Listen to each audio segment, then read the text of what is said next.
ADG GRP के कार्यभार ग्रहण करने के बाद प्रथम बार मैं गोरखपुर दौरे पर आया हूं। आज जीआरपी लाइन गोरखपुर में गोरखपुर अनुभाग के समस्त थानाध्यक्ष, थाना प्रभारी और क्षेत्राधिकारी और एसआरपी यानी एसपी जीआरपी के साथ विस्तृत रूप से अपराध नियंत्रण के संबंध में चर्चा हुई। रेलवे से संबंधित अपराध को कैसे नियंत्रित करें, इस संबंध में हम लोगों ने कार्य योजना बनाने के लिए मैं निर्देश दिया हूं। वैसे मैं ये कहना चाहता हूं, इस इलाका में रेलवे से संबंधित अपराध नियंत्रित है। दो बिंदु हम लोगों के सामने चुनौती के रूप में हमने लिया है। ट्रैक सुरक्षा, आप लोग देखे होंगे ट्रैक में कुछ सामान पाए जाने की कुछ घटनाएं इस प्रकार की हुई है विगत कुछ दिनों में। तो ट्रैक सुरक्षा में जीआरपी के क्या कार्य योजना है, क्या भूमिका है और ट्रैक को कैसे सुरक्षित रखें, और ट्रैक सुरक्षा से संबंधित अन्य एजेंसीज जैसे आरपीएफ, सिविल पुलिस, 112, ग्राम चौकीदार की भूमिका, इस संबंध में हम लोगों ने विस्तृत रूप से चर्चा किए हैं। और ट्रेनों में होने वाले जो पथराव की घटना है, स्टोन पेल्टिंग, कुछ घटनाएं विगत दिनों से हुई है, इस संबंध में भी हम लोगों ने चर्चा की है। मेरे ओर से सभी थानाध्यक्ष को, थाना प्रभारी को यह निर्देश दिया हो, विगत दिनों से जितने भी घटना हुई है उसको गूगल मैप में प्लॉटिंग करें, ताकि लैटिट्यूड, लॉन्जिट्यूड और गूगल मैप की प्लॉटिंग हमारे पास रहेगा। और अपने इलाका में संवेदनशील स्थानों को चिन्हित करें, सेंसिटिव स्पॉट्स, संवेदनशील स्थानों को चिन्हित करें और घटनाओं के रोकथाम के लिए कार्य योजना बनाएं। आने वाले जितने भी जो त्योहार है उसमें भी सतर्कता बरतने के लिए निर्देशित किया है।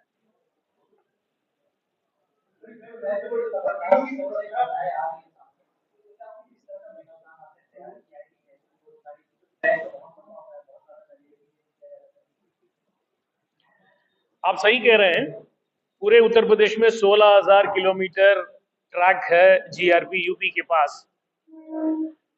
जैसे मैंने कहा था, जितने भी सुरक्षा से संबंधित विभाग है, आरपीएफ है, रेलवे है, जीआरपी हम लोग है, सिविल पुलिस, 112 और जनता का सहयोग भी हम ले रहे हैं।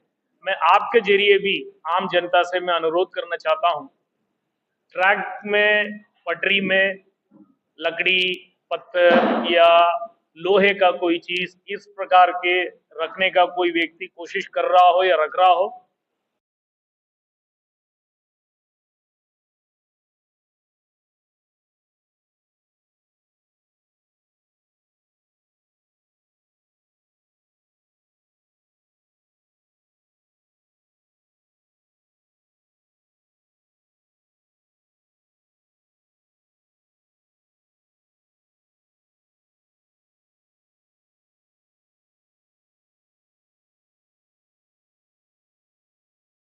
अपने अपने इलाका में संवेदनशील स्थानों को चिन्हित करने के लिए निर्देश एसओ को दिया हूं, चिन्हित किए भी। और रेलवे के पटरी के दोनों तरफ रहने वाले जो व्यक्ति है, गांव है, कस्बा है, उसको भी हम लोगों ने देखा है। उस इलाका में रहने वाले लोगों में से ही रेलवे मित्र करके कुछ लोगों को हम चिन्हित कर रहे हैं, जो पुलिस के साथ, जीआरपी के साथ मिलके पटरी सुरक्षा में अपना योगदान दे सके।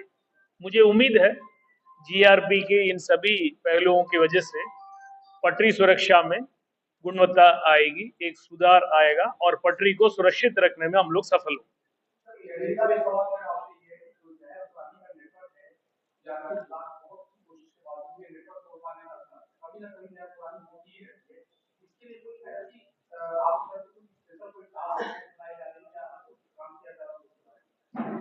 देखिए, सभी यात्रियों से हमारे बार बार अनुरोध ये है, कोई अनजान व्यक्ति से किसी प्रकार की खाने का कोई वस्तु ग्रहण ना करें। जीआरपी यूपी की तरफ से अभियान बीच बीच में चलाया जाता है। रेलवे का जो PA system, public address system, उसके जरिए हम लोग जनता को बार बार आह्वान करते हैं, अलर्ट करते हैं। यूपी 112 की तरफ से बैनर, पोस्टर, स्टिकर इस प्रकार के तैयार करके सभी थाना क्षेत्र में सभी प्लेटफॉर्म में, सभी ट्रेनों में चिपका गया है, प्रदर्शित किया गया है। सीसीटीवी कवरेज 100%, यानी पूरे इलाका और इवन रनिंग ट्रेन, चलती हुई ट्रेन भी सीसीटीवी कवरेज में हो, और उस सीसीटीवी कवरेज का फुटेज हम लोगों को रियल टाइम बेसिस में मिले, ये भी हम लोग अनुरोध किए हैं रेलवे से। एक बार फिर मैं आपके जरिए भी अनुरोध करना चाहता हूं पब्लिक से, अनजान व्यक्ति कोई भी हो जिससे खाने का कोई वस्तु ग्रहण ना करें, और किसी के ऊपर आपका संदेह है, हमारा एस्कॉर्ट है ट्रेन में, प्लेटफॉर्म में हम लोग है, आरपीएफ है, महिला सिपाही है, हम लोगों को सूचित करें। और टास्क फोर्स पहले से ही बनी है, और हम यदि सक्रिय रहेंगे और जनता अलर्ट रहेगी, जनता के सहयोग यदि है, तो इस प्रकार की घटनाओं में हम लोग रुकने में सफल हो।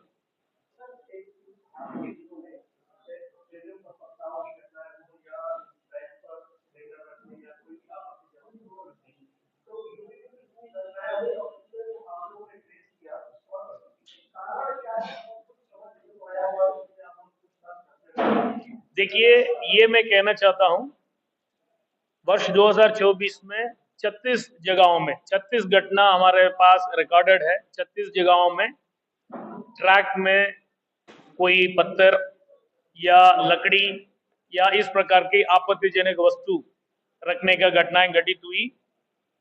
मैं ये कहना चाहता हूं, प्रत्येक घटना को हम लोगों ने गंभीरता से लिया। पटरी सुरक्षा, यात्री सुरक्षा, रेलवे की सुरक्षा शासन की प्राथमिकता है, जीआरपी की प्राथमिकता है। माननीय मुख्यमंत्री जी ने भी स्पष्ट निर्देश दिए हैं, इस प्रकार की घटनाओं को शक्ति से रोकें, और जो व्यक्ति इस प्रकार की घटना कर रहे हैं उन्हें चिन्हित करके उनको कानून के दायरे में लाएं। हम लोग जनता को अलर्ट कर रहे हैं और सभी जगह में प्रचार प्रसार कर रहे हैं।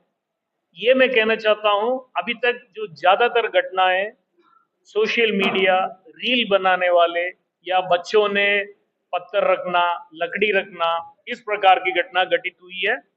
कुछ लोग जानबूझ के इस प्रकार के लकड़ी या पत्थर रखे हैं, जिन्हें भी पकड़ा गया है। 2 घटना का अनावरण नहीं हुआ है कानपुर के आसपास, एक शिवराजपुर थाना कानपुर कमिश्नरेट में, जहां पे एक एलपीजी सिलेंडर बरामद हुआ था सितंबर माह में। उस घटना को हम लोग अनावरण नहीं कर पाए, जो कालिंदी एक्सप्रेस के सामने एलपीजी सिलेंडर मिला था। और कानपुर कमिश्नरेट में महाराजपुर थाना में प्रेमपुर रेलवे स्टेशन के पास एक खाली सिलेंडर मिला था 5 किलो का, जो खाना गर्म करने में इस्तेमाल करते हैं। ये दोनों घटना का अनावरण हम लोग नहीं कर पाए। हमारे विशेष टीम फील्ड में लगातार काम कर रहे हैं। मुझे उम्मीद है इन दोनों घटनाओं का भी अनावरण करने में हम सफल होंगे।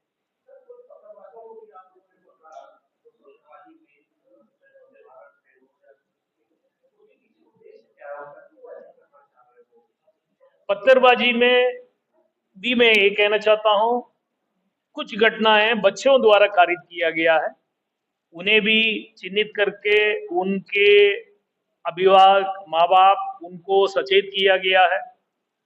कुछ लोग स्थानीय जो लोग होते हैं वो ट्रेन के ऊपर, चलती हुई ट्रेन के ऊपर पत्थर फेंके हैं, उनको भी चिन्हित करके हम लोगों ने सचेत किए हैं, कार्रवाई किए हैं। रेलवे एक्ट में आरपीएफ ने भी कार्रवाई किया है। और मैं ये कहना चाहता हूं, जो भी इस प्रकार की रेलवे संपत्ति को नुकसान करने के लिए कोशिश करेगा, पत्थर या ट्रैक को अवरुद्ध करेगा, इनके विरुद्ध कठोर कार्रवाई हम लोग करेंगे। धन्यवाद। जय हिंद।